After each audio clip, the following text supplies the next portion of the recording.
Olá, bom dia. Segunda-feira hoje, não é isso? Vamos para nossas notícias. Meu nome é André Queiroz. Estou aqui iniciando aqui a nossa apresentação do nosso jornal e trazendo hoje um convidado novo, não é isso? Conhecido, acredito, na nossa audiência, nosso amigo Paulo Cogos. Então, deixa eu apresentar aqui, trazer para o nosso palco aqui, meu amigo Canuto, Alex Canuto. Bom dia, Canuto. Bom dia, André Queiroz. Bom dia, nossa querida e qualificada audiência, que não pode faltar na hora do bom dia, mas o André recuperando da dengue aí, que ficou com o palito da semana passada, vai voltando aos poucos. Bom dia a você que nos acompanha aqui no canal Todo Poder Irmão do Povo, e bom dia ao nosso convidado especial de hoje.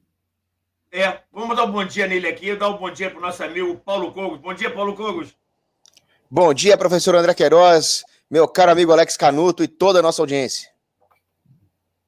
Vamos embora, vamos lá, vamos começar com as notícias aqui. Deixa eu passar a primeira notícia, já é uma notícia meio triste, né? Mas vamos lá. Com relação ao governo, né? A esse governo império da mentira que a gente sempre fala, o governo bate cabeça para fechar acordo sobre veto de Lula e emendas. Vamos lá. O governo do presidente, do imperador da mentira, né? Luiz Inácio Lula da Silva, quebra a cabeça sobre como chegar a um acordo com deputados e senadores para manter o ato do chefe do executivo, que cortou os 5,6 bilhões de emendas das comissões previstas no orçamento desse ano. A gente pode conversar sobre isso, sobre o orçamento livre e o orçamento impositivo. Uma ala governista avalia que um artigo incluído no texto do projeto do DPVAT, vamos também falar para você, explicar para a nossa audiência o que é esse tal do DPVAT, sobre antecipar despesas, resolve a questão. Isso manteria o veto por dar o mesmo valor barrado. Outro grupo diz que isso não tem relação com os vetos e que será preciso renegociar de uma saída parcial de até quinta-feira, 18 de abril, agora, não é isso? Quando será realizada a sessão da análise. Nesse segundo caso, o governo fecharia um acordo para derrubar cerca de 3 bilhões total do veto. Canuto, vamos lá. O governo bate cabeça, não se entende com o Congresso. Como é que a gente vai resolver esse problema? Bom, esse problema não é nosso, né? Esse problema é uma briga da extrema esquerda com o centrão. A gente sabe que o centrão ele é aideológico, vamos dizer assim, ele é movido à liberação de emendas ou cargos, né? É assim que o centrão vota para um lado ou para o outro. E a extrema esquerda também é movido por isso, mas tem um verniz ideológico de dizer que está fazendo pelos pobres, pelas minorias, quando não é nada disso. A briga toda é em cima do dinheiro público, é em cima de para onde vai, quem vai controlar esse recurso. Tivemos a briga já semana passada, é uma questão de um mês aí, da questão da cobrança de contribuição previdenciária nas prefeituras. É uma briga para saber se o recurso fica nas prefeituras, onde o centrão tem uma influência maior, ou se o dinheiro fica no governo federal, onde o PT, a esquerda, a extrema esquerda, tem uma influência maior. E agora a briga vai lá para o Congresso, emenda impositiva, é uma parte do orçamento que é livre, outra que não é, enfim, é a briga pela emenda. A última coisa que se pensa é no povo, tá? As políticas públicas entram como pretexto para justificar por que está gastando isso ou aquilo, mas no fundo a questão é quem é que vai controlar o gasto, a licitação e para onde vai esse gasto, tá? Qual empresa vai prestar tal serviço? Isso é mais importante do que o serviço que vier a ser prestado em si. É o Brasil de sempre que a gente vê mais um capítulo dessa briga acontecendo. Essa briga aconteceu também muito forte em 2015 e 2016, deu no que deu. O próprio Eduardo Cunha já disse que está vendo a mesma cena acontecer de novo, né? E a gente sabe, né? A esquerda, o PT, desconfia que não vai chegar no final dos 4 anos de mandato e querem tirar o máximo que eles podem no curto período aí do governo, desse terceiro governo do presidente. E aí, por isso eles querem tirar, o centrão puxa de um lado, PT puxa de outro, o cobertor é curto, aí a gente vê essa briga. Vai, André.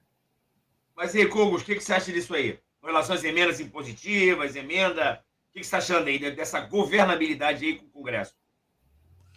Pois é, tudo isso que o Alex Canuto falou muito bem, mostra como é que realmente funciona a esquerda, o centrão e a política em geral no poder. Eles se preocupam consigo mesmos, não se preocupam com o povo. Eles não governam de forma a tornar a máquina pública servidora do povo, nem tornar o uso dos recursos públicos mais eficientes. Todo o dinheiro que circula no meio político é usado para fazer negociatas de toma lá da cá, quid pro quo.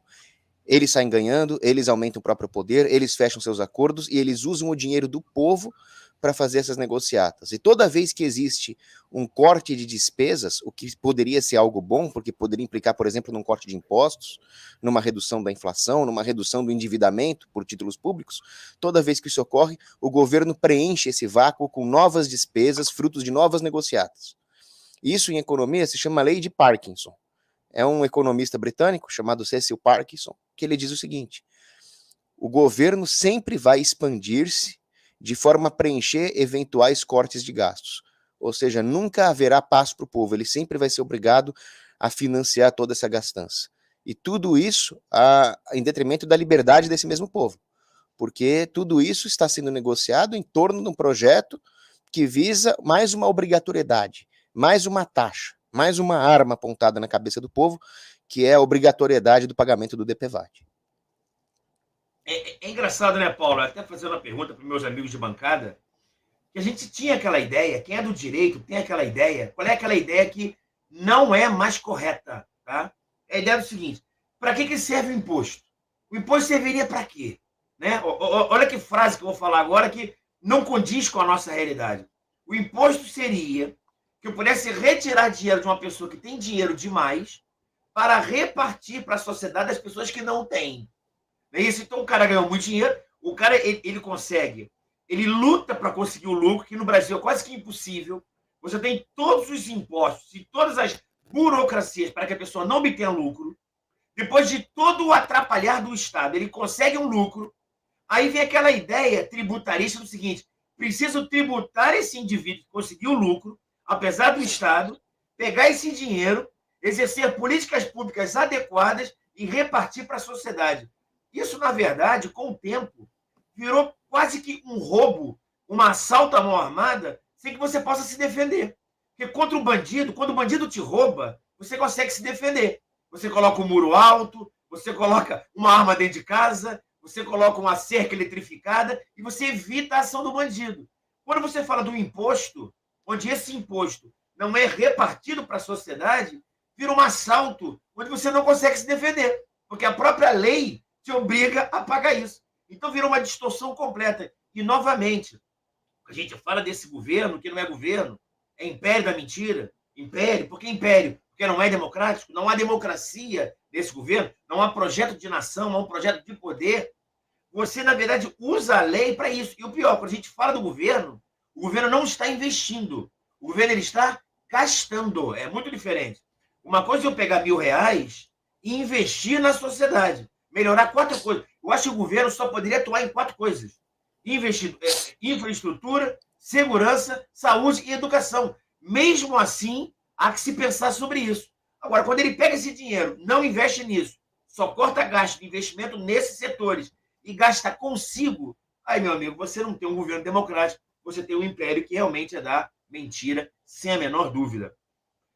Mas vamos lá, vamos falar aqui agora aqui com relação ao Supremo Tribunal Federal, com aquele receio de sempre. Olha o Gustavo aí, ó. Repercussão de crítica. Cadê o Gustavo? O Gustavo vai se apresentar ou não? Vai falar com a nossa audiência? Tô aqui. Bom dia a todos. Sem imagem, mas estou aqui. Cheguei atrasado. A gente está correndo aí por conta do evento do Satie, que vai ser no sábado. Obrigado, André. Obrigado, Pogos. Obrigado, Canuto. Bom dia a todos. Bom dia a quem está nos assistindo. Vou tentar tocar daqui, ajudar vocês aí a fazer. E aí, André, você já estava falando, vai falar do Supremo. Tem assunto para falar do Supremo. Toca aí o que você ia abordar, por favor. Vamos lá. Vou essa notícia aqui, ó. Repercussão de críticas à corte a partir da revelação do caso Twitter Files Brasil. Consta na reportagem aqui da nossa reportagem aqui. Em reportagem publicada na edição da revista Oeste, Silvio Navarro ele aborda a repercussão a partir da revelação do caso conhecido como Twitter Files Brasil. Ele demonstra que as críticas do empresário Elon Musk, dono da plataforma que todo mundo conhece, evidentemente, não é isso? Ao Supremo Tribunal Federal foram para além das discussões entre internautas brasileiros. Ganhou o mundo sendo motivo de debate em um canal internacional de televisão. Olha o que ele fala aqui, trecho dessa reportagem. O levantamento da consultoria Bytes apontou, na quarta-feira, que foram produzidas 4.400 reportagens sobre o tema, em 1.500 sites de notícias pelo mundo. Jornalistas de várias partes do mundo que se acompanham a América Latina se manifestaram. A repressão descarada do STF à liberdade de expressão alarmou a nação, escreveu um articulista Mary O'Grady no Wall Street Journal. Glenn Greenwald, também conhecido nosso aqui, não é isso? Conhecido por divulgar os arquivos hackeados contra a Lava Jato, afirmou que Moraes age a serviço da esquerda. Diz ele, abre aspas, a esquerda esteve unida contra a indicação de Moraes ao Supremo, mas agora quer botar um poder quase absoluto na mão dele para decidir quais ideias serão permitidas ou não. Canuto, me fale aí a respeito do seguinte, qual é a sua percepção? Supremo Tribunal Federal, censura, liberdade de expressão e democracia. O que tu acha disso? Bom, gente, o Supremo é a antidemocracia do Brasil de hoje em dia. O maior empecilho à democracia está no Supremo Tribunal Federal, né? Mais do que em qualquer outra instância do Brasil. Agora você vê até partes mesmo aí da velha imprensa já começando a virar artilharia, já mudando, né? Já começando a criticar o STF. E agora a coisa chegou no exterior, com isso que o Elon Musk fez. Eles foram brigar com um cachorro grande. Aí veio o Barroso dizer que acabou a briga. Isso é coisa de quem está apanhando na briga. Ah, acabou, não quero mais brigar. Não, eles provocaram a briga.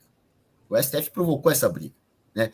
Enquanto estava prendendo alguns brasileiros aí sem cargo público, várias pessoas exiladas, e o pessoal com conta bancária bloqueada, perdeu o canal em redes sociais, ou ficou no shadowban.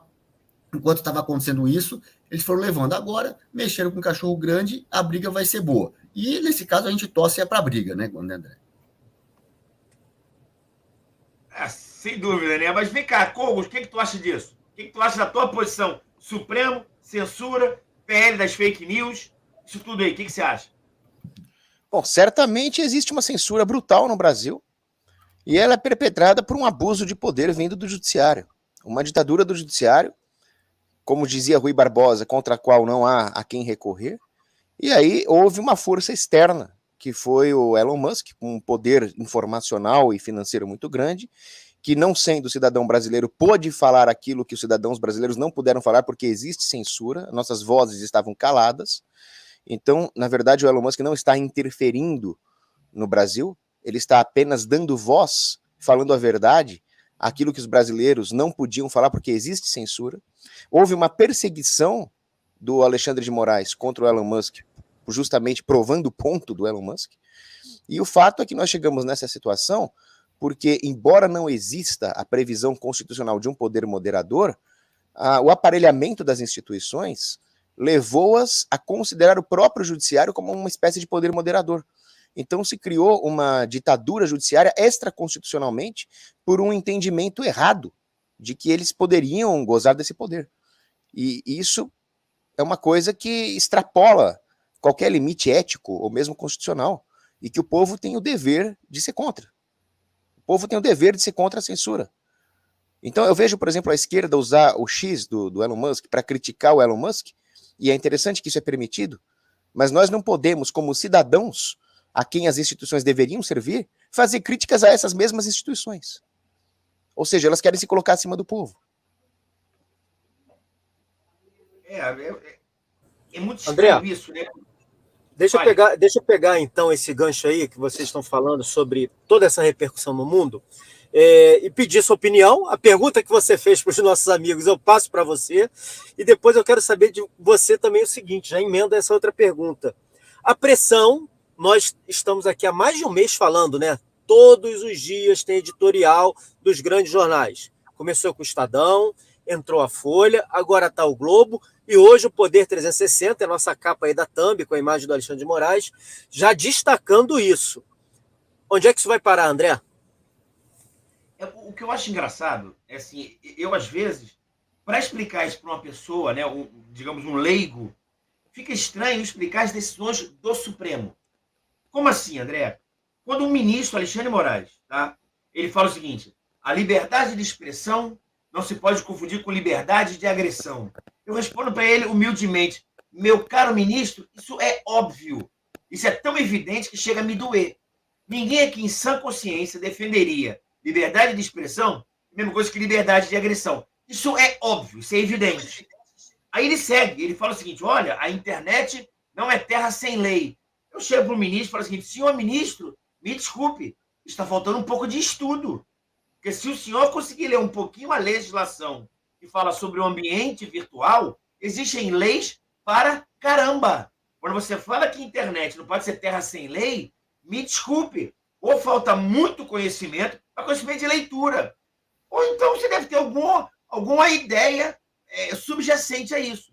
Porque você tem a Lei Geral de Proteção de Dados, você tem o Marco Civil da Internet, você tem o Código Penal que fala agora dos crimes cibernéticos, você tem o Código de Defesa do Consumidor, você tem crimes de injúria, calúnia, difamação, racismo, Estatuto do Idoso, Estatuto da Criança e do Adolescente. Você tem uma quantidade louca de leis que regulamenta a internet.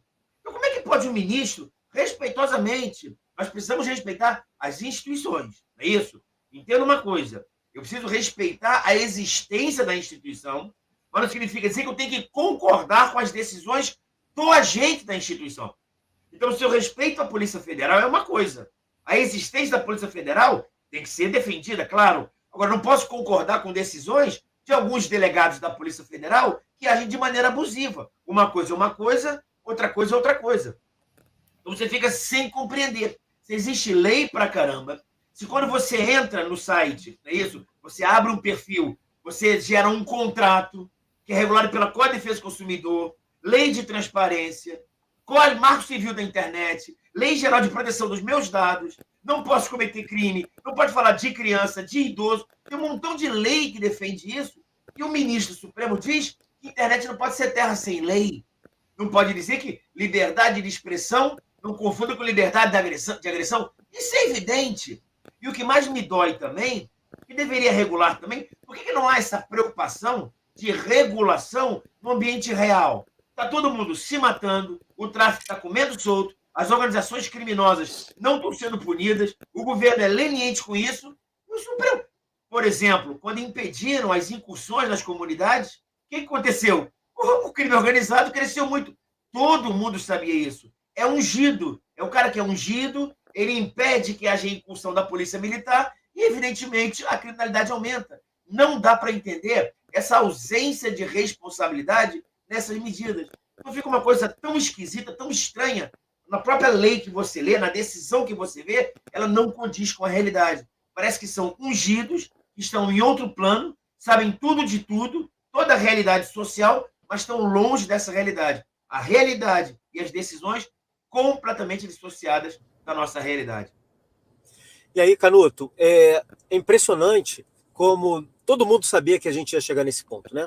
Todo mundo sabia que desde aquele momento, lá em 2020, quando você tira o Lula da condição de um preso e coloca o Lula como alguém habilitado a disputar uma eleição, desde daquela gigantesca fraude, né? E aqui eu não falo a fraude da questão da ação judicial, mas de transformar o certo em verdade, o errado em verdade e o certo em coisa errada. A gente agora começa a ver o pessoal da esquerda se mexer. E aí tá nisso daí, ó. Jornais tradicionais sobem o tom contra a STF e Alexandre de Moraes. Folha e Estadão fizeram editoriais falando sobre o que seriam excessos em decisões do Supremo quando é criticado. O Globo defendeu a PL das fake news. A defesa sempre vem com interesse. Aí nós temos também colunista da Folha de São Paulo dizendo o seguinte: a esquerda que apoia a censura, é a reclamação dela. Ela afirma que não precisa ser fã do Elon Musk para defender o direito à liberdade de expressão. O jornalista que deu voz a isso tudo, o Schallenberg, ele já assumiu verdadeiramente que ele era um lulista. Ele falou isso muito, muito claro. O Greenwald era casado com alguém que era do PSOL. Será que agora, com esses personagens entrando em campo, muita gente da esquerda vai sair daquela coisa de achar que defender o que é certo é defender o Bolsonaro e vai engrossar o caldo contra esse regime que está implantado no Brasil? Eu acho que não, né, Gustavo? Eu acho que é uma briga entre eles. O Alexandre de Moraes, como todo megalomaníaco, ele começa a adquirir poder até uma hora que ele tenta dar um passo maior do que a perna, né? Tem vários exemplos na história, a gente pode citar os mais famosos aqui, Napoleão Bonaparte, Adolf Hitler. Esses são megalomaníacos que foram arrumar uma briga, ganha uma, ganha duas, ganha três, aí até que uma hora ele briga com um cachorro grande e perde, né? Foi mais ou menos o que aconteceu nesses dois casos. O Alexandre de Moraes parece que está indo mais ou menos no mesmo sentido. E agora a parte da esquerda começa a se voltar contra ele, né? Até porque se citou editorial de 2 jornais aí da velha imprensa. A gente sabe também que quem repassa recursos para eles é o executivo, o milho que cai ali vem do executivo, não vem do Alexandre de Moraes. Então, se pinga ou não, eles têm que resolver com a turma da extrema esquerda. Então, é ali que eles têm alguma expectativa. Com o Alexandre de Moraes, não. Enquanto o Alexandre de Moraes é útil para a extrema esquerda, ok. Enquanto é útil para derrotar o Bolsonaro, ele pode ali ser, vamos dizer assim, fazer vista grossa, que eles façam vista grossa para ele, mas agora a gente vê que a coisa está mudando, e eles sabem que isso aí ainda tem muita água para passar debaixo da ponte, por isso que a gente vê essa movimentação já acontecendo de bastidores, e aguardemos aí as cenas dos próximos capítulos. E aí, Cogos, o Guzo fez um editorial para a Revista Oeste essa semana, dizendo que o Lula e o STF consideram a liberdade de expressão a pior inimiga da sociedade. A esquerda agora vem e começa a falar aquilo que eu passei para o Canuto, começa a dizer que, olha, não precisa ser a favor do Musk, só faltou botar ali, não precisa ser a favor do Bolsonaro, né, em relação a tudo que está acontecendo de errado. O ministro Barroso, como o próprio Canuto já colocou, deu essa declaração essa semana de que, olha, isso é página virada, mas se alguém desrespeitar as leis no Brasil, vai precisar arcar com esse ato, etc. e tal. A gente vê, efetivamente, uma tentativa de imposição da narrativa escrita lá no 1984. A democracia não é democracia. Guerra é paz, liberdade é escravidão, ignorância é força e por aí vai. Só que o mundo entrou nesse debate. Vários elementos entraram nesse debate. No final de semana, nós teremos uma transmissão histórica, que era do Elon Musk com o presidente Bolsonaro. Em virtude do que aconteceu no Oriente Médio, daqui a pouco a gente já vai falar disso, essa transmissão não pôde acontecer. Mas as pessoas aqui no Brasil não conseguem perceber o quanto das arbitrariedades que acontecem aqui dentro não são de conhecimento efetivo de quem está lá fora. O Elon Musk ficou assustadíssimo quando ele descobriu que o ministro pessoal do Lula foi indicado à Suprema Corte. Essa pressão internacional, o momento que o mundo vive, essa tentativa de inversão de narrativa, né, de sentido de palavras aqui dentro, que até então vinha conseguindo ter êxito. Muita gente acreditava efetivamente que tudo isso era para o bem do Brasil, pelo bem da democracia. E agora alguns agentes de esquerda dentro do Brasil reclamando diante disso tudo. A gente pode acreditar que efetivamente uma mudança está para acontecer, Cogos? Olha, eu acredito que sim. Essa frase do Guzo, de que você não precisa ser fã do Elon Musk para entender o que é certo e o que é errado, ela se aplica a mim. Eu não sou fã do Elon Musk, eu tenho críticas a ele porque ele está à minha esquerda no espectro político, eu sou mais à direita do que ele. Então eu discordo de muitas coisas que ele fala, eu discordo de muitos pronunciamentos e atitudes dele. Só que o grande ponto aqui é que isso não vem ao caso agora. Não podemos, estrategicamente falando, interromper o rival do nosso rival. Então, se no momento o Elon Musk está promovendo a boa liberdade de expressão, levando a verdade para o mundo e ajudando os brasileiros de bem a ter voz, qual é a lógica de fazer críticas a ele nesse momento? Eu vou fazer as críticas ao Elon Musk quando isso for oportuno. Da mesma forma, eu tenho críticas ao Bolsonaro, sim, mas quando ele estava concorrendo contra o Lula, o descondenado, o responsável pelo maior escândalo de corrupção da história do Brasil, quiçá do mundo, é óbvio que eu estava apoiando o Bolsonaro e deixando as minhas críticas a ele para depois. Então tudo tem hora, tudo tem proporção. E por falar em proporção, qualquer pessoa que use aquela lei que vale para todos, aquela lei universal, que é a razão, já dizia Cícero, vai perceber que o judiciário brasileiro extrapolou as proporções, extrapolou o seu escopo de atuação, passou por cima das leis que ele mesmo diz defender. E tudo isso está vindo à tona, inclusive em tribunais internacionais, como as cortes em Haia. Isso é muito importante, porque afinal a lei ela tem que valer também para os juízes, tem que valer também para os políticos. Se isso não acontecer, como diz John Locke, nós estamos numa ditadura, quando o império da lei não vale para aqueles mais poderosos que deviam ser os exemplos de obediência a essa lei natural. Então, de fato, né, o Alexandre de Moraes, ele é um típico exemplo daquele que foi subindo nas suas ambições até passar a atacar o seu próximo. E vai chegar uma hora que esse ciclo de espiral de silêncio de um lado e sanha de poder do outro tem que ser rompido pela verdade. Olha só o que está acontecendo no Brasil. Essa verdade tem que ser dita. E aí eu acho que agora o jogo, o equilíbrio de forças mudou. Porque antes nós tínhamos um povo completamente censurado, calado, perseguido, desmonetizado, cada um sofrendo um tipo de censura, mas agora nós temos forças que não podem ser censuradas porque estão para além do alcance do judiciário brasileiro, falando verdades para o mundo inteiro. Nós temos empresas que investiram no X, né, no Twitter, que não querem perder os seus investimentos. Então agora nós temos um poder econômico muito grande do lado certo.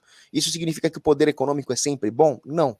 Mas nessa atual circunstância específica, sim.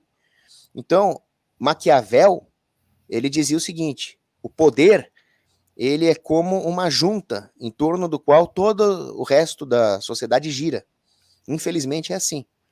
Então, quando uma pessoa se vê com o poder, ela tem que ter em mente que isso vai afetar a maneira como a sociedade se comporta. Ou a favor desse poder, né, aqueles obedientes, ou aqueles que querem mudar esse equilíbrio de poderes. Hoje, a dobradiça do poder do judiciário forçou demais, quebrou e mudou todo o resto da estrutura da sociedade para destruir esse equilíbrio. Então as coisas vão mudar. Eu tenho convicção disso. Não é uma certeza pétrea, mas é uma convicção. E aí, André, o Estadão disse o seguinte: vê extremistas por toda parte. O Estadão está defendendo o direito de se criticar o STF, o que, na verdade, não pôde ser feito até agora. Agora nós temos pessoas de esquerda criticando e vamos ver qual vai ser a postura do Supremo a partir de então. A Folha diz o seguinte: censura promovida por Alexandre de Moraes tende a acabar. Mas lá na sexta-feira, e você não pôde participar conosco, no final da semana passada, né?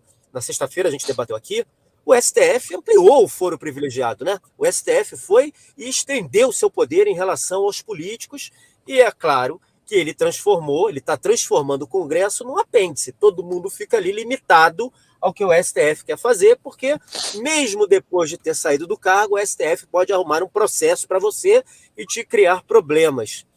O STF, apesar dessa pressão toda, está partindo para cima. Vamos lembrar também que o Nicolas abriu-se um processo contra o Nicolas, o ministro Fux abriu um processo contra o Nicolas, porque o Nicolas chamou o Lula de ladrão.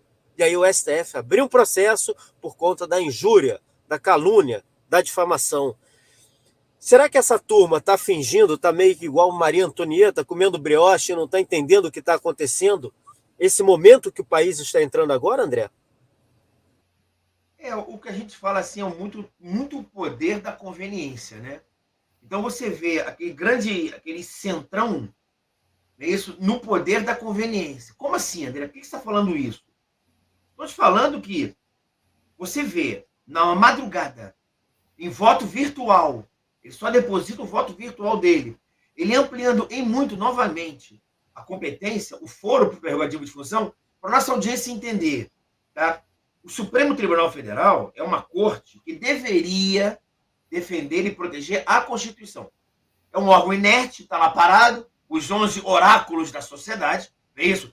Os donos da verdade, do bem e do mal, deveriam estar lá paradinho, para quando houvesse um problema na sociedade, que houvesse a interpretação da Constituição, ele, no auge, no ápice da sua inteligência quase que imortal, eles interpretariam uma Constituição e resolveriam o problema na sociedade.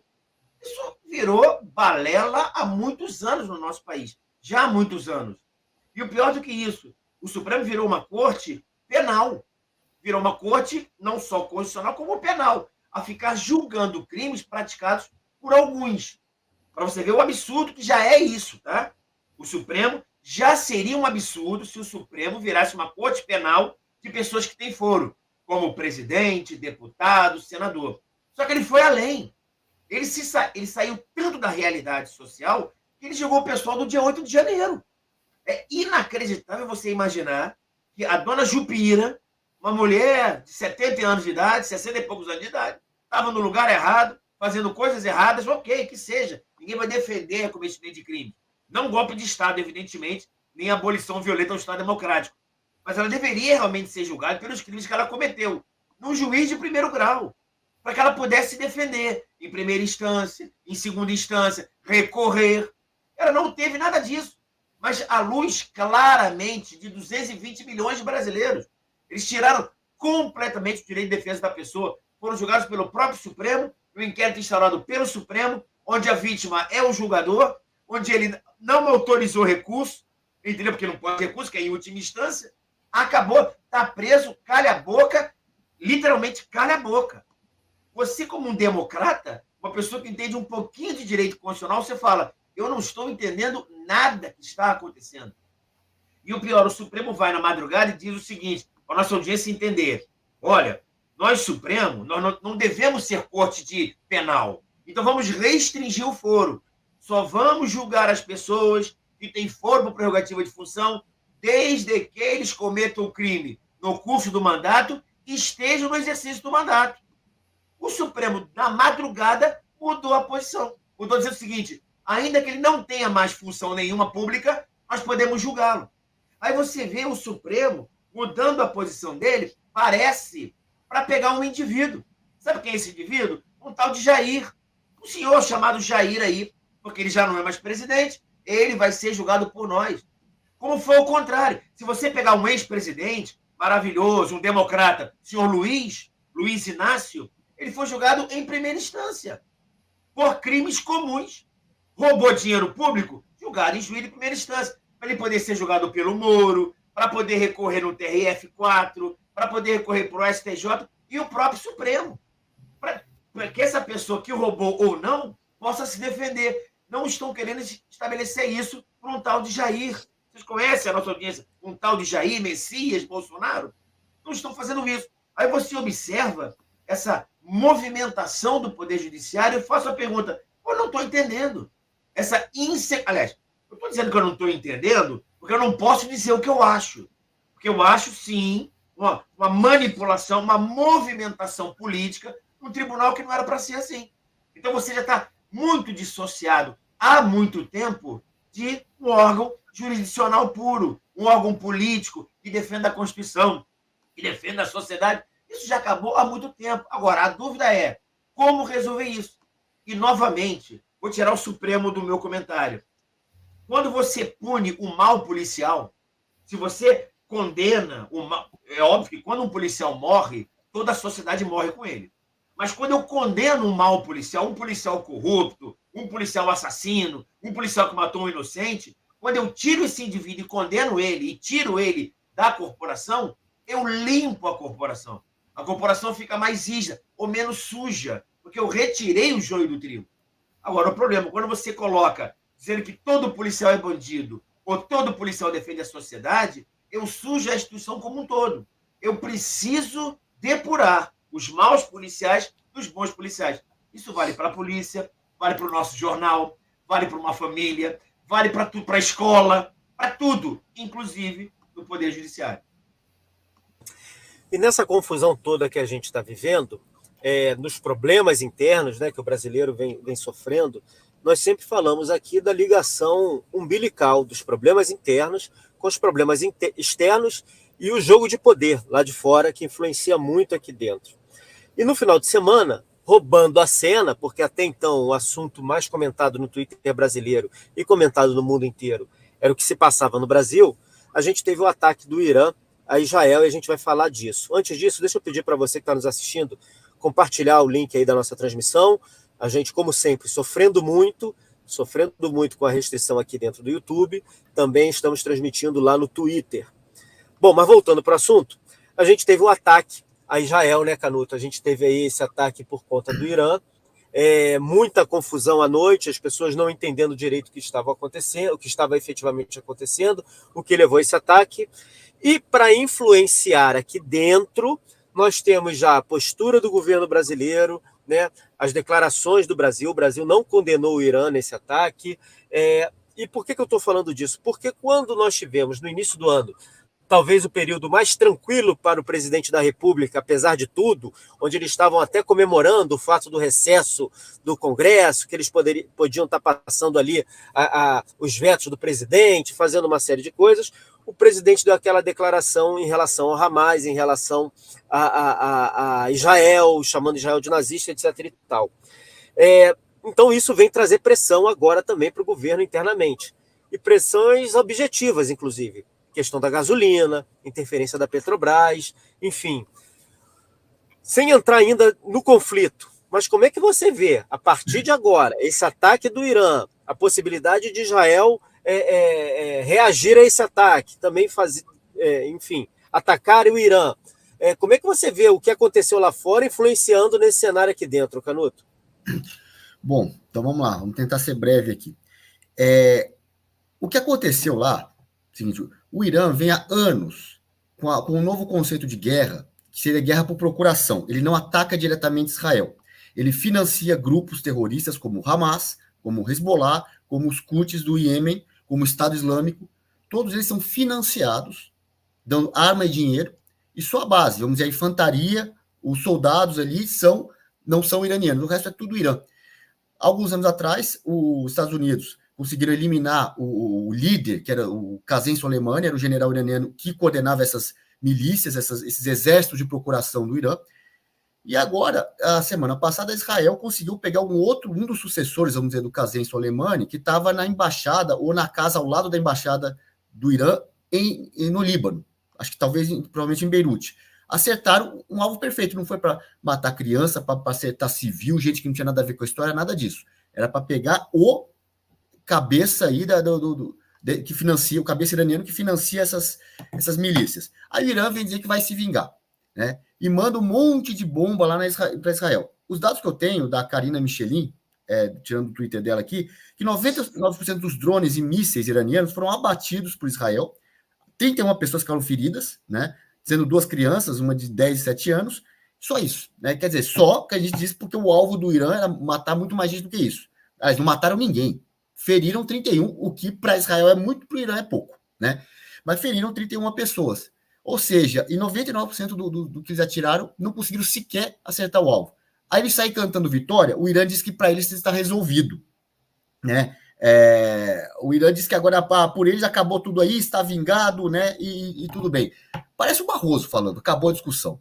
Acabou, né? Parece aquele cara vai na briga, apanha na briga, aí xinga o cara que bateu nele, pronto, para mim tá resolvido, né? É mais ou menos isso. Não bateu coisa nenhuma, mas ele tem que criar a factoide, criar um elemento para dizer que bateu nada. Olha, a questão é a seguinte, Israel acho que nem respondeu, nem verbalmente, nem militarmente, porque não precisa. A hora que Israel precisar acertar um outro alvo, vai acertar. A hora que precisar pegar na guerra cirúrgica, vai pegar, né? Essa foi a primeira vez que o Irã ataca diretamente Israel. Israel pode responder diplomaticamente, com uma fala ou não, mas eu acredito que não precisa fazer, não tem que dar trela para esses caras, não tem que dar trela. Quando tiver mais um cidadão aí, iraniano, mais um general que precisar eliminar, elimina.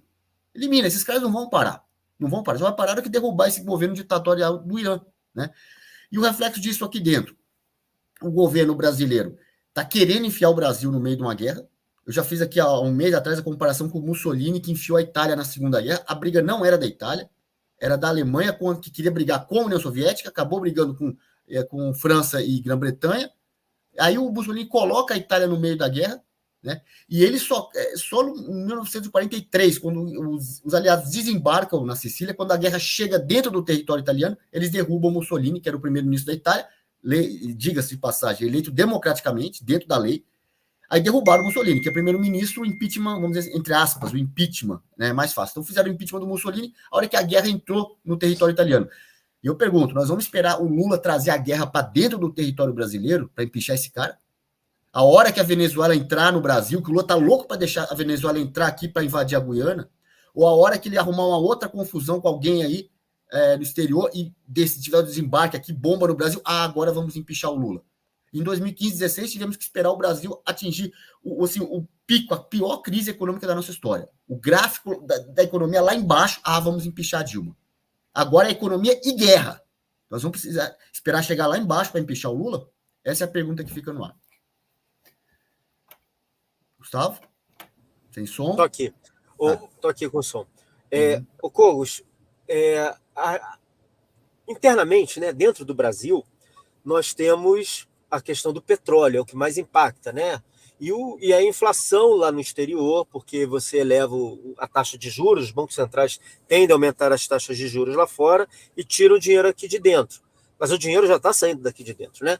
A gente teve um fluxo de capital negativo aí de 25 bilhões de dólares, quase 150, 140 milhões de reais saíram do Brasil de investimentos nesse primeiro trimestre. Como é que você vê esses impactos em relação à economia, a postura do presidente da República e do governo? O nosso chanceler, né, ex-chanceler, o Celso Amorim, que agora é assessor do Lula, ele disse que o Irã fez apenas um gesto. Mandaram lá drone que não acaba mais, usaram o míssil hipersônico, que nunca tinha sido usado, e o Iron Dome não tem capacidade de derrubar o míssil esse tipo de míssil.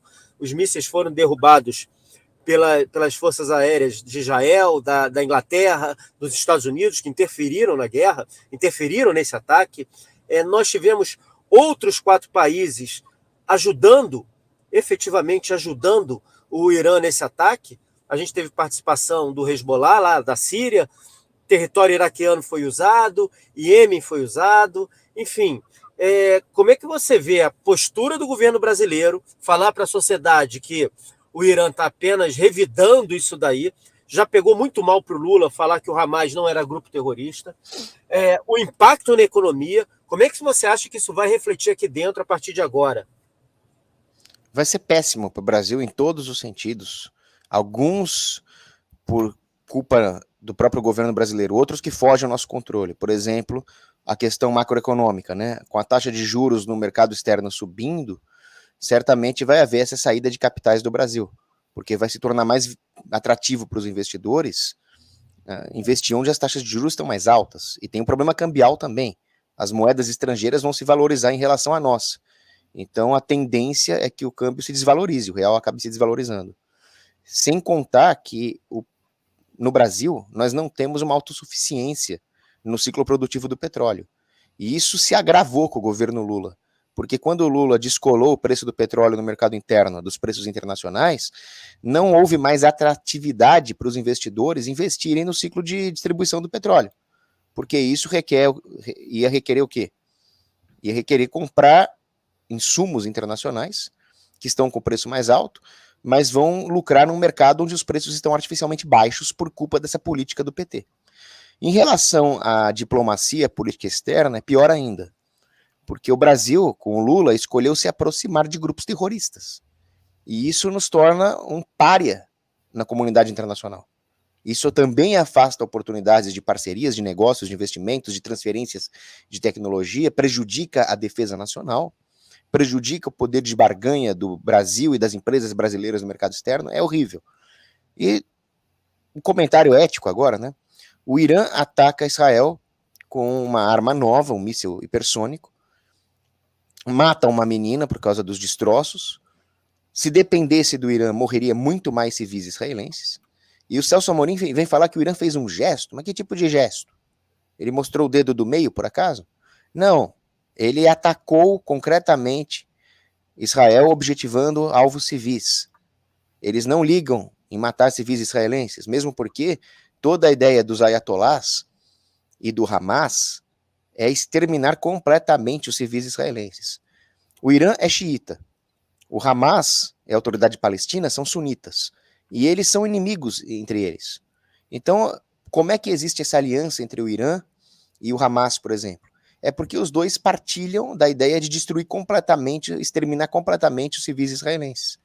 Tem um provérbio beduíno que diz o seguinte: eu brigo com o meu irmão, mas eu me junto a ele contra o meu primo. Eu brigo contra o meu primo, mas eu me junto a ele contra os meus conterrâneos. Eu brigo com os meus conterrâneos, mas eu me junto a eles contra os estrangeiros. Então é por isso que os xiitas e os sunitas, né, o xiita Irã e o sunita Hamas, estão juntos nesse empreendimento terrorista. E, além disso, como o Canuto muito bem falou, o Irã ele tem essa estratégia de guerra de procuração. Eles treinam forças irregulares para atacar Israel. Esse é o papel das brigadas Quds, O Soleimani era um líder da Brigada Quds. O líder que foi morto outro dia, Mohammed Zahed, uma coisa assim, que foi morto por Israel no começo do mês, também era um líder dessas Brigadas Quds. E essas Brigadas Quds são forças especiais que treinam terroristas, como o Hezbollah no Líbano, para atacar Israel. E o que eles fizeram no Líbano, eles querem fazer na Síria. Então, existe esse conflito, só que se ele fosse limitado a um confronto entre militares e paramilitares, seria uma coisa. Quando envolve civis, é muito pior. E o Irã agora quer envolver os civis israelenses. Agora, é claro que quando Israel contra-ataca e o Estado tem o direito de autodefesa, acontecem danos colaterais em civis palestinos? Acontece. É uma coisa triste? É muito triste. Só que aí nós temos que analisar também o seguinte, é prática do Hamas usar civis como escudos humanos, coisa que Israel não faz. Então, a grande tragédia aqui é o que acontece com civis de ambos os lados, mas a culpa é de quem usa táticas terroristas, como é o caso do Hamas e como agora está sendo o caso do Irã. E nesse cenário todo, né, André, que a guerra traz uma série de verdades, mentiras, uma confusão sem fim, a gente tem a imprensa aqui já fazendo o mesmo papel que a gente falava antes. Se eles antes reclamavam do STF e do próprio governo, né, de como o governo age, eles agora, e certamente isso eles vão fazer muito, é reclamar da questão financeira, do dinheiro. O Estadão já começou a falar do jogo de interesse da Petrobras. A tendência é que o petróleo suba muito. Israel não ter reagido de pronto fez com que os mercados se acalmassem nessa manhã. No final de semana, o barril chegou a subir $10, agora já voltou, e para a cotação que fechou sexta-feira, ele caiu um pouquinho. Mas a gente sabe da interferência na Petrobras. E está aqui. O Estadão já reclama. Jogo de interesses fragiliza a Petrobras. Um governo que precisa de dinheiro e não tem. O Arthur Lira está buzinando aí, fulo da vida com o governo, espetando o governo de tudo que é jeito. Mexer na questão econômica, uma guerra lá fora que pode fazer a gasolina disparar e os nossos preços aqui já estão defasados. O governo se interessa, apesar de ter feito uma defesa aí do Supremo, etc e tal, é claro que o presidente da República se interessa muito que o foco fique lá no STF.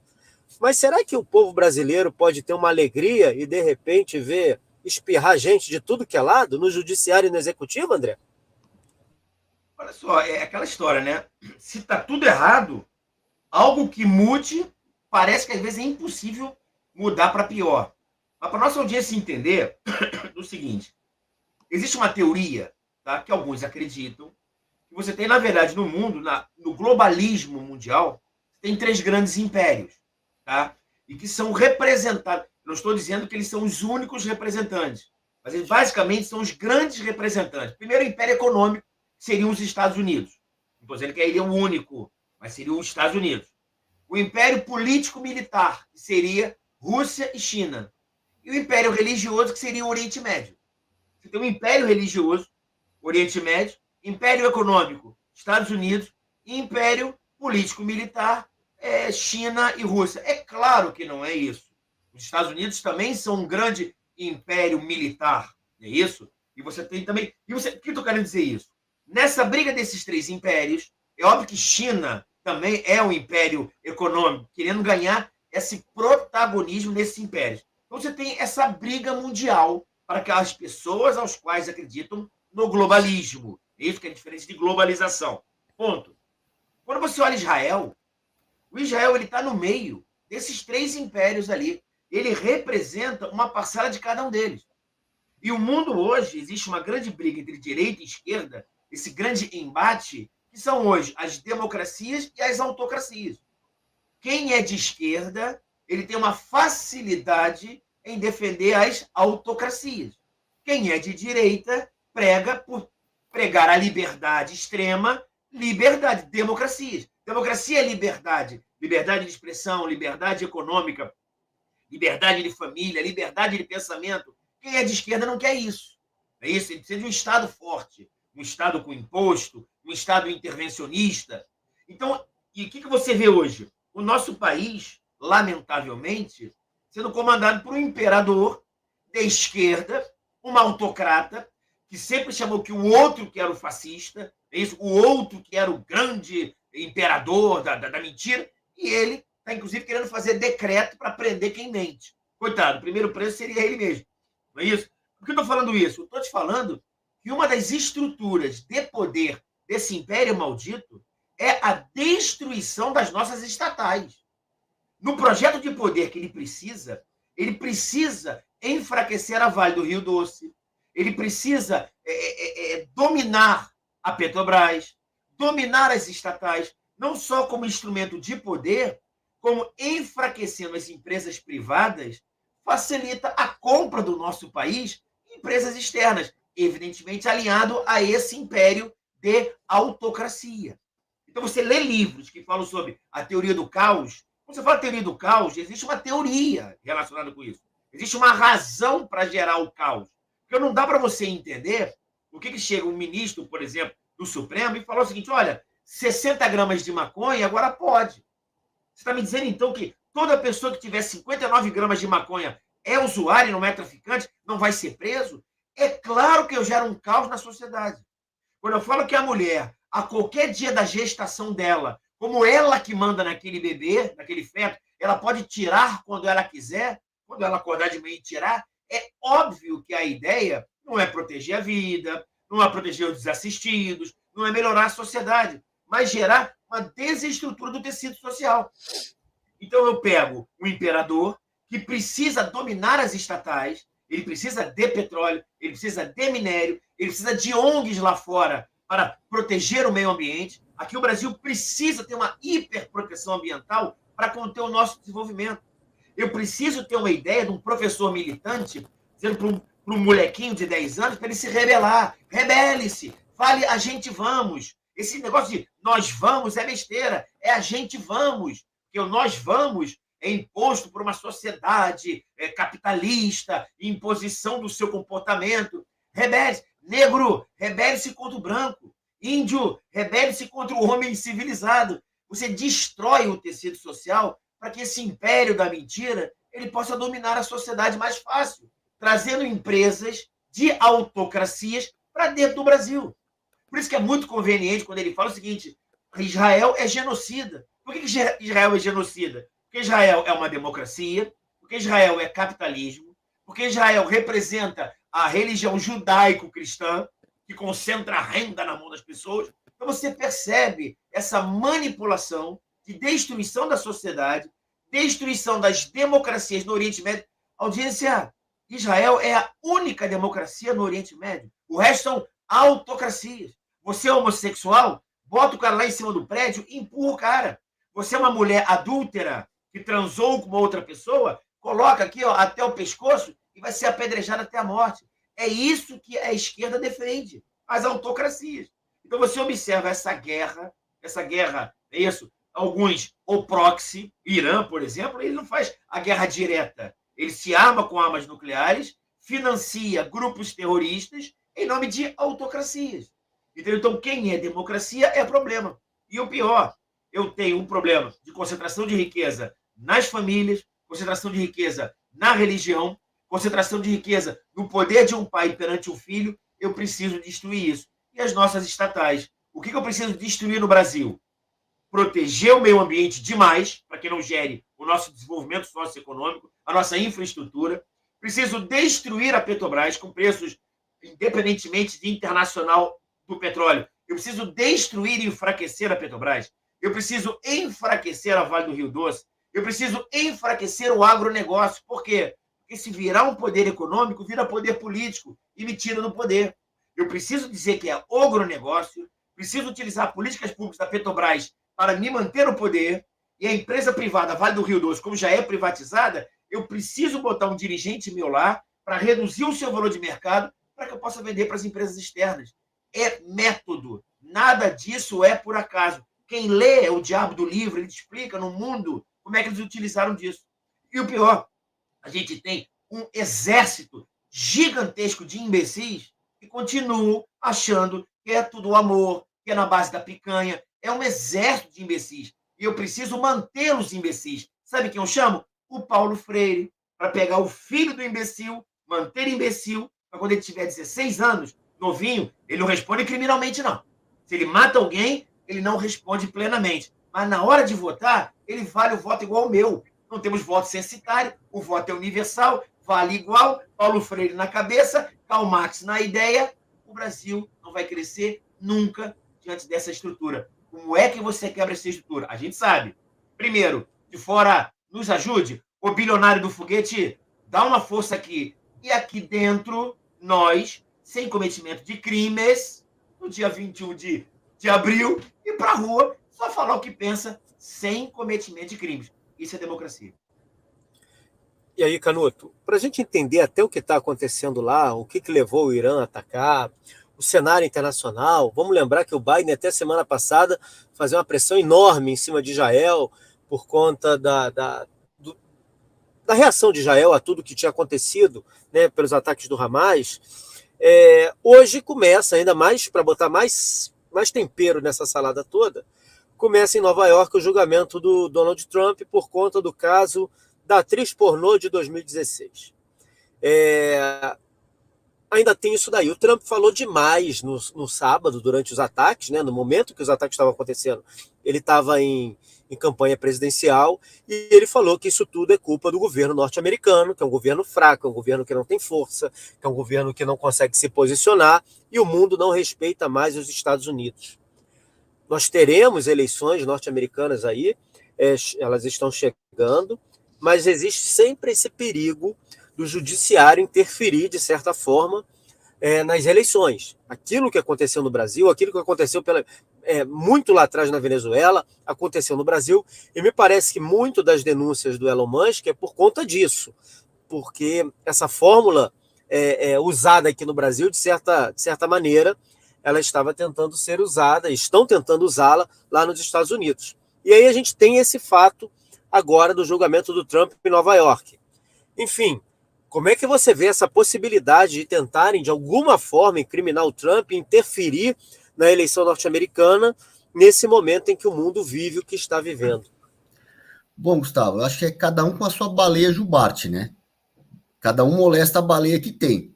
Aqui no Brasil, a acusação contra o presidente Bolsonaro é molestar baleias. Lá nos Estados Unidos é molestar atriz pornô, né?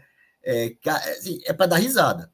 São esquerdistas que se infiltram no judiciário, pessoal lá da NOM, da Nova Ordem Mundial, globalistas, pessoal de Bilderberg, de Open Society do Jorge Soros, Fundação Ford, Fundação Rockefeller, essa turma globalista aí, que querem tirar o Donald Trump. Tentaram tirar, né? Teve decisões judiciais aí tornando o Trump inelegível, mas depois foi revertido.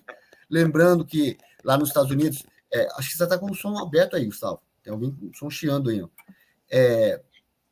Então, assim, lá nos Estados Unidos, tem o julgamento nas cortes estaduais. Não adianta uma corte estadual dizer que o Trump está inelegível, porque lá a eleição é pelo colégio eleitoral, pelo sistema é diferente. Então, se é um estado onde o Trump ia perder, não tem problema. Deixa aquele estado, ele ganha nos outros e consegue a maioria.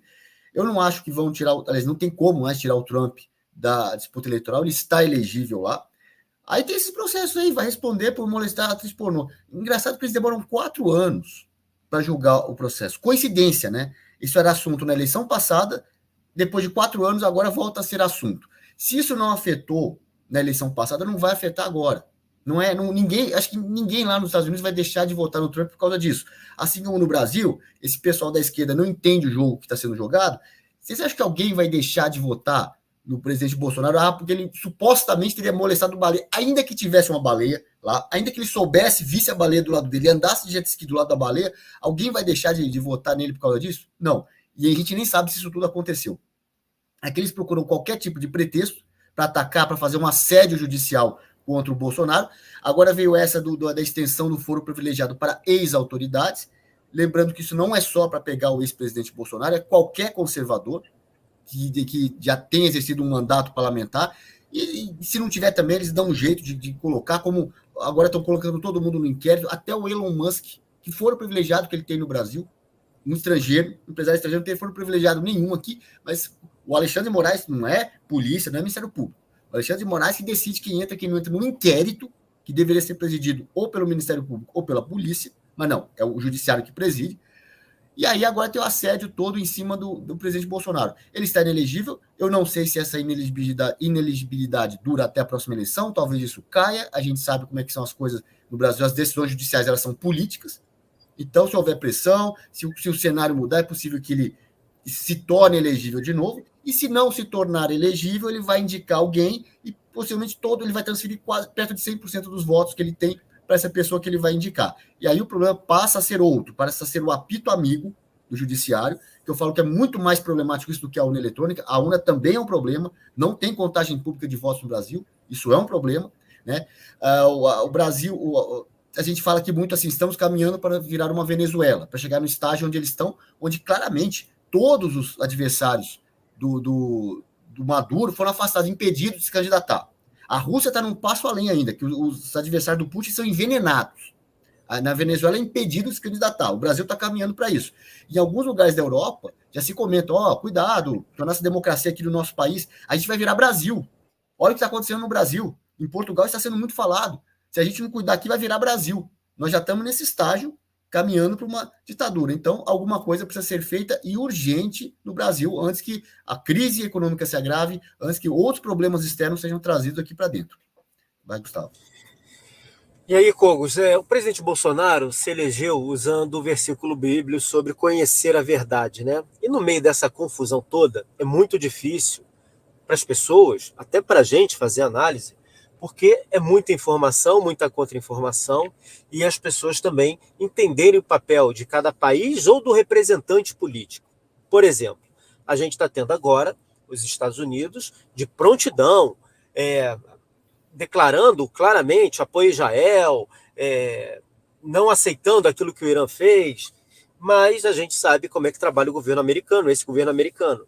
E aí você tem o Trump do outro lado falando exatamente sobre isso. As pessoas não conseguem claramente entender o cenário, né? Não conseguem. Eu fiz uma entrevista ao Sérgio Tavares e perguntava a ele justamente sobre isso. Como é que em Portugal as pessoas veem todo esse cenário? E as pessoas não conseguem ainda. O povo brasileiro é um povo que está muito à frente em relação a outros povos para entender todo esse cenário global, o que representa cada um, o que cada um está fazendo, etc. e tal. Resumo da ópera. A gente teve agora a reunião no Conselho de Segurança da ONU, não teve acordo, não tivemos acordo. A gente tem esse cenário nos Estados Unidos, pré-eleitoral, que se nós tivermos o Biden ganhando, o mundo vai virar ainda mais essa bagunça e aí uma guerra, enfim, fica muito mais evidente. Nós temos na Europa as grandes redes, tirando o Twitter, fazendo censura. O Chega, o país do André Ventura, o país onde a direita vem tomando muito corpo em Portugal, nós temos o Chega sendo banido por 10 anos. O Facebook simplesmente baniu a página do Chega por 10 anos. Seu alcance está limitado. 10 anos, 3.640 dias, onde o alcance da página do Chega vai estar limitado dentro da rede social. E, ao mesmo tempo, a população, porque a verdade, como dizia Santo Agostinho, ela é um leão que não precisa de defesa, é só deixar ela solta que se defende, a população vai arrumando meios e meios e meios de transmitir conhecimento, de transmitir verdade, de transmitir palavras para as pessoas. A gente teve um lutador do UFC falando, defendendo a liberdade de expressão no meio de um evento do UFC e mandando todo mundo ler Mises. Que destino, que mundo a gente vai ter daqui para frente? Como é que você vê todo esse cenário? Como é que você explicaria para alguém que está completamente perdido o que está acontecendo no mundo diante de tantos fatos como estão surgindo agora nesse momento?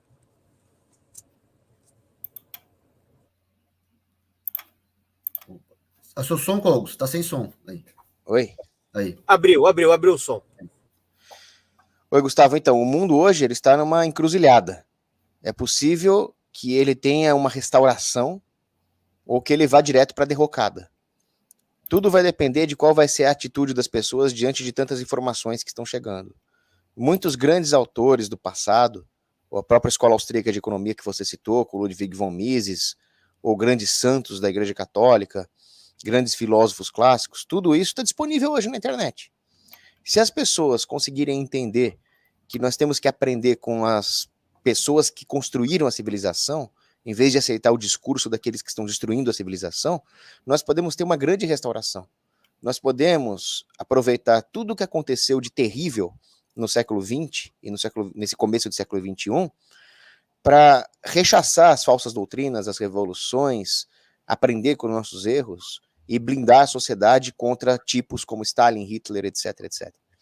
Ou nós podemos cair na enganação, achando que os globalistas, os social-democratas são bonzinhos e não são vermes da mesma laia como os ditadores totalitários do século XX. E aí as pessoas vão se afundar ainda mais porque elas não vão ter aprendido com o próprio erro. Então, lá no Fórum Econômico Mundial, falando da Agenda 2030, os burocratas lá, o Klaus Schwab, falaram: você não terá nada e será feliz. Por outro lado, na Bíblia, no livro do profeta Isaías, nós temos lá: cuidado com aqueles que dizem que você será feliz, porque eles destroem os teus passos e os teus caminhos. Então, se as pessoas acreditarem nas mentiras da nova ordem mundial, elas vão quebrar o nariz. Mas se elas se voltarem aos textos canônicos, como o profeta Isaías, elas vão olhar para o mundo como ele está hoje e vão falar: olha, esses bonzinhos, esses limpinhos, esse pessoal demagogo com esse discurso de inclusividade, de sustentabilidade, eles são Hitler e Stalin pintados de colorido. Vou rejeitar e vou me voltar às Sagradas Escrituras. Aí o mundo tem chance de se restaurar. Nós estamos numa grande encruzilhada entre a restauração e a queda total da sociedade. Pois é, e as pessoas agora começam a descobrir efetivamente o que está acontecendo, ainda que estejam envoltas em muita mentira, em muita contra-informação, e uma tendência gigantesca de direcionamento. Quando a gente vê aí Folha de São Paulo, Estadão, o Globo batendo demais no Supremo Tribunal Federal, por outro lado, eles estão tentando manter ainda o poder, né? Eles não falam efetivamente tudo o que está acontecendo de errado. Tudo é luta, briga, disputa de poder. E é isso que a gente está vivendo agora. A história está sendo escrita aí, um dos capítulos mais importantes da história está sendo escrito, e nós somos testemunhas, nós estamos vivendo esse período. Deixa eu botar um superchat aqui. O Geraldo Pereira nos ajudou com R$20. Povo brasileiro, parte doutrinada no sistema educacional, enganado pelo establishment através da mídia, colocou esses crápulas no poder executivo. Todos nós pagaremos o preço, mas os mais humildes sofrerão ainda mais. Sempre assim, né? Sempre assim. Os mais humildes sempre sofrem mais. E o mundo hoje atravessa um momento onde você tem claramente alguns grupos querendo determinar o destino de uma gigantesca população segundo os seus sabores, segundo os seus pensamentos. Elite globalista, né? A elite, o movimento islâmico, que a gente vê no mundo inteiro, que trata a mulher como se a gente ainda estivesse para lá da Idade Média. Não dá liberdade sexual nenhuma a ninguém, enfim, todos os problemas que a gente sabe. E Rússia e China, então, nem se fala, todos eles querem, são poucos que se colocam numa posição onde a população tem que servir aos seus pensamentos e acabou. Aceitar o que eles querem e acabou. E a civilização ocidental, de origem, com a origem aí judaico-cristã, essa civilização é a civilização que dá liberdade, que faz com que uma pessoa hoje, de classe mais simples, viva melhor do que um nobre vivia há 150 anos atrás. Hoje ele tem um aparelho de ar-condicionado, hoje ele tem a tecnologia, hoje ele tem uma série de coisas. Isso foi avanço da nossa sociedade. Essa sociedade é que vem tentando se manter de pé, sendo atacada por todos os lados, por essa gente aí grotesca, má, ruim. E não adianta falar que não é luta do bem contra o mal. É claro que é uma luta do bem contra o mal. E a gente precisa efetivamente fazer com que as pessoas entendam isso e entrem para o lado certo da força. Literalmente isso, entrar para o lado certo da força. Eu quero agradecer muito ao professor André, ao Canuto, ao Cogos, a todos vocês que nos acompanharam e nos ajudaram a fazer esse jornal. Pois não, Canuto? Não, tem que deixar falar uns comentários aqui, né, já para o encerramento. Pessoal aqui, em geral, todo mundo elogiando a presença do Cogos hoje, né, na estreia dele aqui no nosso programa. Tem gente de tudo, até o pessoal lançando o Cogos para prefeito de São Paulo e a mulherada dizendo que o Cogos ficou elegante de terno aí, ó. Gostei disso. Muito obrigado, nossas belas direitistas aí, pelo elogio. E eu sou pré-candidato, né? Eu sou pré-candidato a vereador aqui em São Paulo. Então tá aí, Cogos é pré-candidato a vereador e a gente aqui no Rio tem o nosso amigo Rafael Satie, que é pré-candidato. Hoje não pude estar presente, porque nesse sábado a gente vai ter o evento do Satie. Estou ainda aqui no clube, fazendo de dentro do carro aqui, o computador aqui de dentro do carro, fazendo a transmissão com vocês, porque nós viemos aqui fazer inspeção, visita técnica em relação ao evento que a gente vai ter. Quem é do Rio, se inscreva, porque a área tem uma capacidade limitada de receber pessoas, então é importante que as pessoas se inscrevam. E no domingo, o Rio de Janeiro vai parar por conta da presença do presidente Bolsonaro na manifestação organizada aí pelo pastor Silas Malafaia. Quero agradecer a todos vocês que nos ajudaram a fazer o Jornal do Dia de hoje, o André que pilotou a nave aí no início, o Canuto, Cogos, seja muito bem-vindo, e amanhã a gente está de volta, se Deus quiser, aqui para fazer o nosso Jornal da Manhã, no Todo Poder Emana do Povo. Uma semana abençoada a todos, que todo mundo esteja firme, atento a tudo que está acontecendo, e vamos lá, a gente não pode parar. Um abraço, gente, tchau, tchau.